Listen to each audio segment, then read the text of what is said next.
जनसंवाद न्यूज, सत्य आणि विश्वासाची बातमी। कौटुंबिक मालमत्ता आणि दागिन्यांवरून झालेल्या वादाने गंभीर वळण घेतलंय। उल्हासनगरचे रहिवासी झिन राहुल चांदनानी यांनी त्यांच्या तक्रारीवरून त्यांचा भाऊ सुनील चूग आणि मेवणी अमता चूग यांनी बनावट कागदपत्रे बनवून त्यांची मालमत्ता हडपण्याचा प्रयत्न केला आणि यूट्यूब चॅनलद्वारे त्यांची वारंवार बदनामी केली आहे। आता या प्रकरणी मध्यवर्ती पोलीस ठाण्यात भाऊ बहिणी आणि टीओकी नेत्यासह 8 जणांविरुद्ध गुन्हा दाखल करण्यात आलाय। दीपक मंगतानी उर्फ रंगीला यांच्यामार्फत सदर महिलेला टीओके नेते अजित माखीजानी यांच्या कार्यालयात बोलवण्यात आलं होतं, जिथे एका माजी नगरसेवकाच्या उपस्थितीत तिला तडजोड करण्यासाठी जबरदस्तीने दबाव आणण्यात आला। अट अशी होती की तिने तिच्या मालमत्तेचा भाग सोडून द्यावा आणि दागिने आणि रोख रक्कम विसरून जावे। नकार दिल्यावर तिच्या पतीविरुद्ध विनयभंगाचा गुन्हा दाखल करण्यात आला आणि तिला ब्लॅकमेल करण्यात आलं। तक्रारीच्या आधारे पोलिसांनी सुनील चूग, अमृता चूग, भारती चूग, जयकिशन परवानी, दीपक मंगतानी उर्फ रंगीला, अजित माखीजानी, रेखा उर्फ भाविका राजू कपलानी आणि मुस्कान चूग उर्फ मुस्कान कुणाल भाटिया यांच्या विरुद्ध गुन्हा दाखल केलाय। आतापर्यंत जयकिशन परवानी आणि सुनील चूग यांना अटक करण्यात आली आहे, तर उर्वरित आरोपींचा शोध सुरू आहे। नाम सपना चूग है और जिन राहुल चंदनानी नाम है मेरा। आपने अपने भाई के खिलाफ क्यों मामला दर्ज किया? सर, कोई भी करवाना नहीं चाहेगा, लेकिन इन लोगों ने मुझे काफी टॉर्चर किया, मुझे काफी बदनाम किया मीडिया पे, तो मुझे करवाना पड़ा। क्यों बदनाम किया इन लोगों ने? सर, एक्चुअली मैं आपको स्टार्ट से बताती हूँ स्टोरी। मेरा एक्चुअली फर्स्ट डिवोर्स हुआ था। मेरी फर्स्ट अरेंज मैरिज हुई थी, जिसमें हमने म्यूचुअली डिवोर्स किया। इन लोगों को मतलब वो चीज अच्छी नहीं लगी, या इन लोगों ने वो चीज का इतना तमाशा बना लिया। तो जो फर्स्ट मैरिज से मेरी जो भी स्त्री धन वगैरह, थोड़ा गोल्ड, मेरी सेविंग से जो मेरा गोल्ड था वो मैंने सब पापा के पास रखा था। कोई भी लड़की पापा के पास ही रखेगी, मैं अपने पापा के पास ही रहती थी। तो मैंने जो भी वहां पे रखा था मैंने उनसे मांगा, तो मेरे भाई ने बोला कि नहीं, मैं नहीं दूंगा, तू जब तक हमारे पसंद के लड़के से शादी नहीं, वो दिल्ली में कहीं मुझे किसी कोई तो आदमी 2 बच्चे के बाप से शादी करवाना चाहता था। मैंने बोला नहीं, मैं नहीं करूंगी उधर। मेरी एक फ्रेंडशिप है किसी से, मैं वो लड़का मुझे पसंद है, मैं उसी से ही कराऊंगी। मैंने पापा से काफी टाइम उनकी बात भी करवाई थी। पापा को वो लड़का अच्छा भी लगा था और ये उनसे मिलने भी आने वाले थे, मिलने के लिए, शादी के लिए।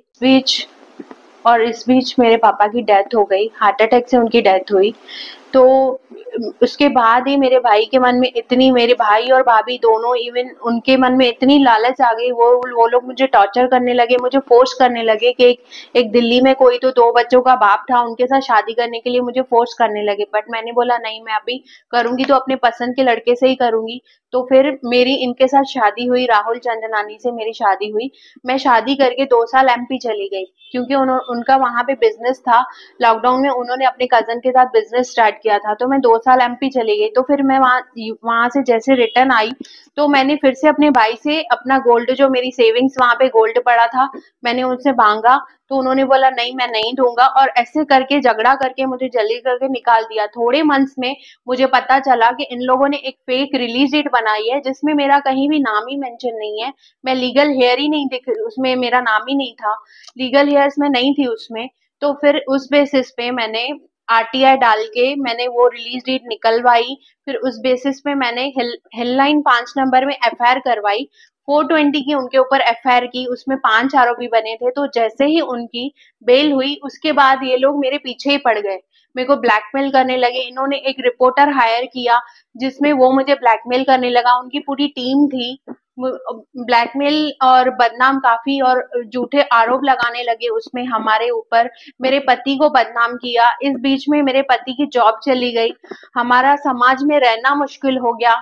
मैं इतनी टॉर्चर हो रही थी कि मैं करूं तो करूं क्या। फिर एक बार मैं इनके टीम के दीपक रंगीला, कोई तो नाम है, दीपक मंगतानी करके नाम है, मैंने उनको कॉल किया कि मुझे मिलना है आपसे, कि ये लोग मेरी बदनामी क्यों कर रहे हैं। तो मैं उनसे मिली, मैंने 4-5 मीटिंग की उनके साथ। उन्होंने बोला इनका कोई मतलब है अजीत माखीजानी, आप उनसे बात कर लो, हो सकता है आपका कोई सोल्यूशन निकले। मैं अजीत माखीजानी के पास के उनके ऑफिस में गई, वुडलैंड कॉम्प्लेक्स में उनकी ऑफिस थी।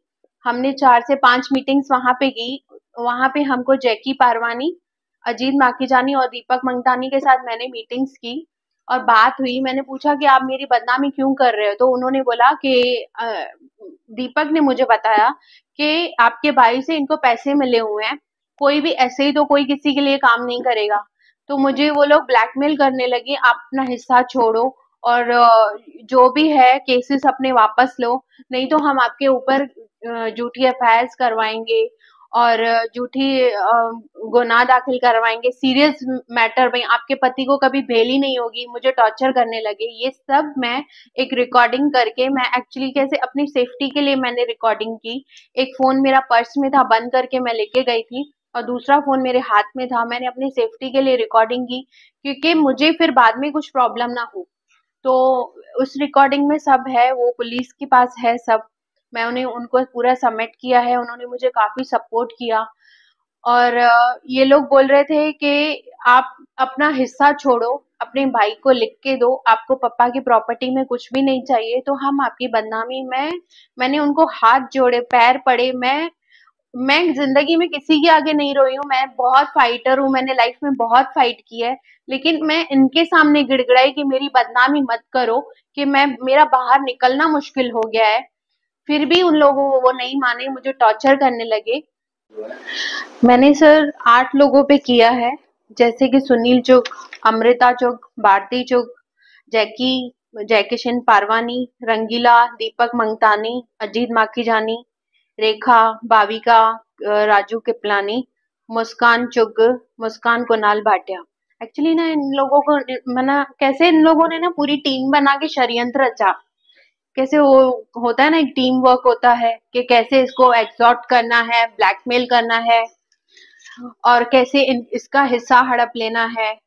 तो ये लोग ना क्या करते हैं, एक्चुअली टीम बनाते हैं, एक जने को टारगेट करते हैं, फिर उसको बदनाम करते हैं। फिर जो दीपक रंगीला है ना, वो बोलता है कि अजीत माखीजानी के ऑफिस में चलो, कि ये चैनल का मालिक वो है।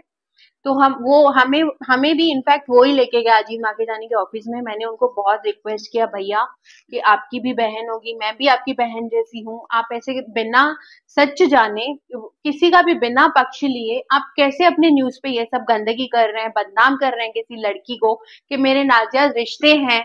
मैंने बोला आप मेरे से एक बार पूछ तो लो, उन्होंने मेरा प्रॉपर्टी हड़पा है, मेरा नाम नहीं डाला है, इसीलिए मैंने उनके ऊपर एफआईआर की है। मैंने उनको बोला भी था कि आपने ऐसे क्यों किया है, मेरे पास बहुत सेटलमेंट के उन्होंने ऑफर्स भी भेजे। मैंने बोला नहीं, मुझे लीगल लड़ाई लड़नी है, जो मेरे पापा का हिस्सा है मुझे चाहिए, बीच में रख। मैंने अपनी भाई फैमिली को बोला जो भी है मेरा बीच में रख, जो भी मेरा गोल्ड है मुझे वापस दे और इज्जत से प्यार से मैटर को खत्म कर। लेकिन वो रेडी नहीं था, तो मैं इसीलिए लीगल ही गई।